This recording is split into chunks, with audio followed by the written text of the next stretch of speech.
दोस्तों, राम और रावण के युद्ध में प्रत्येक वर्ग ने युद्ध लड़ा था। मानव, वानर, पक्षी, रीछ, दानव, असुर, राक्षस, ऐसी कई तरह की प्रजातियों ने इस युद्ध में अपना अपना योगदान दिया था।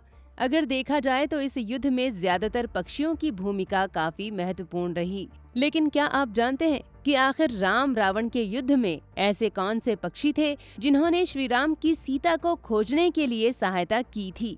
कौन थे वे पक्षी जिनके सहारे प्रभु श्री राम ने पाया अपनी सीता को?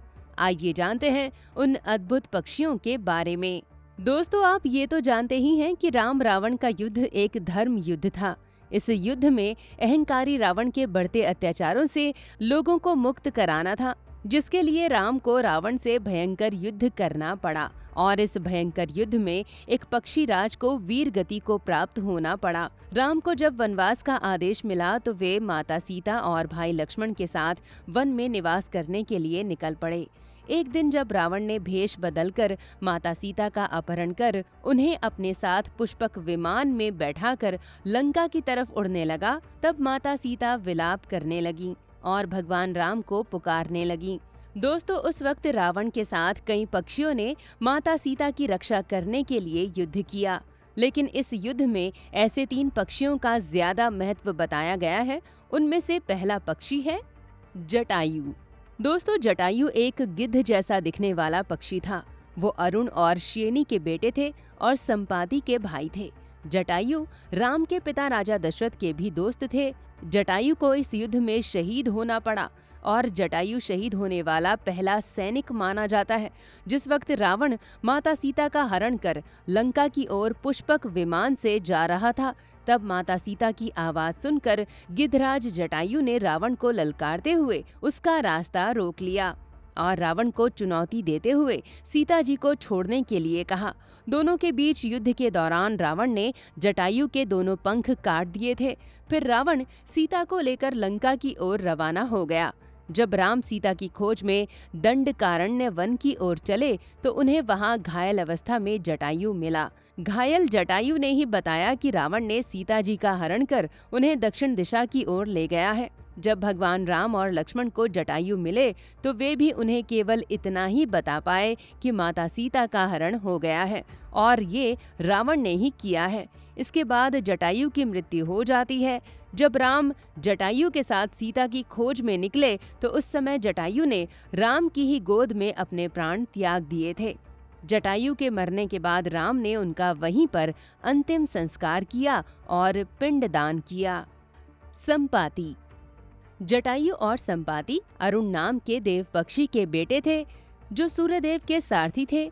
एक दिन संपाति और जटायु अपने पिता सूर्यदेव से मिलने जा रहे थे, तो कुछ ही ऊंचाई पर पहुंचने के बाद जटायु से सूर्य की गर्मी सहन नहीं हुई और वे वापस आ गए।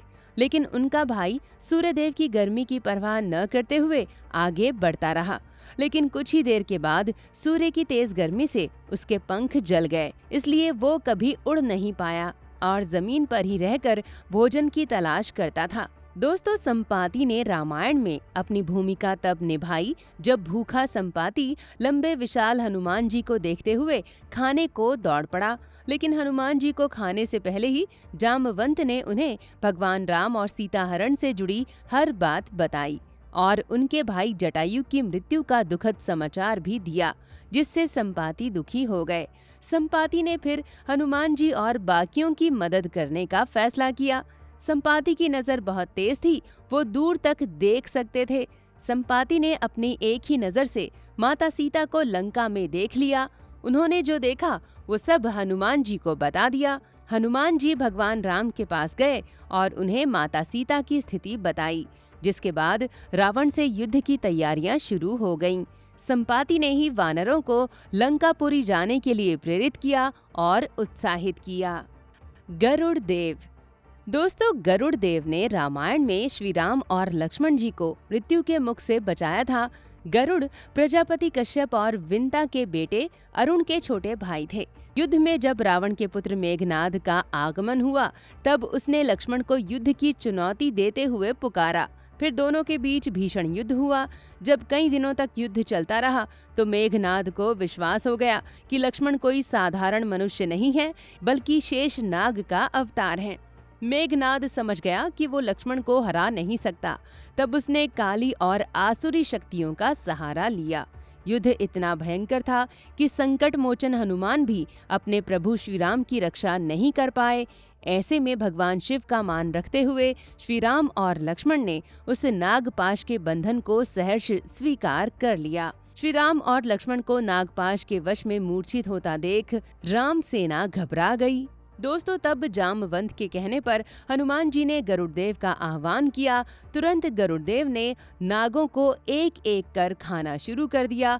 इसके बाद श्री राम और लक्ष्मण को नागपाश से मुक्ति मिली। काकभुशुंडी। रामचरितमानस में बताया गया है कि काकभुशुंडी राम भक्त थे, लेकिन एक ऋषि के श्राप के कारण उन्हें पूरा जीवन एक कौवा बनकर बिताना पड़ा था। दोस्तों, एक समय की बात है जब भगवान शिव माता पार्वती को राम कथा सुना रहे थे। तब वहाँ एक कौवा मौजूद था जिसने ये पूरी राम कथा सुन ली थी। उसी कौवे का पुनर्जन्म काकभुशुंडी के रूप में हुआ था। काकभुशुंडी को पिछले जन्म में भगवान शिव के मुख से सुनी हुई राम कथा पूरी तरह से याद थी, इसलिए उन्होंने ये कथा लोगों को भी सुनाई। भगवान शिव के द्वारा सुनाई गई कथा अध्यात्म रामायण के नाम से जानी जाती है। काकभुशुंडी ने कौवे के रूप में ही अपना सारा जीवन व्यतीत कर दिया।